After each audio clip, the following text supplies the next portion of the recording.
មានឪពុកម្ដាយមួយចំនួនគាត់ស្រឡាញ់កូនលំអៀងធ្វើឲ្យកូននិងកូន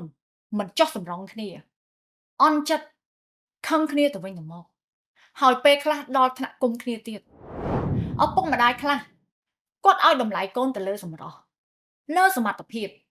លើការរកចំណូលហើយគាត់មិនសូវចាប់អារម្មណ៍និងយកចិត្តទុកដាក់ទៅលើកូនដែលមិនសូវមានសមត្ថភាពនិងមិនសូវរកចំណូលបានហើយមានឪពុកម្ដាយខ្លះទៀតស្រឡាញ់កូនទៅតាមរាសីពេលដែលឆ្លងទលេកូនមួយនេះរាសីគាត់ឡើងគាត់នឹងស្រឡាញ់ខ្លាំងតែពេលដែលឆ្លងកូនមួយទៀត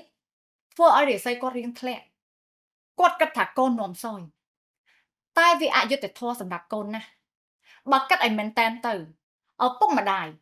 គឺជាអ្នកដែលយកកូនមកលើពិភពលោកនេះប៉ុន្តែបែរជាស្ដីបន្ទោសគាត់ទៅវិញជាឪពុកម្ដាយគួរតែបង្ហាញក្តីស្រឡាញ់របស់អ្នកទាំងអស់គ្នាទៅកាន់កូនស្មើគ្នាឈប់គិតថាកូននេះហេងកូននោះសយព្រោះជីវិតមនុស្សយើងម្នាក់ៗ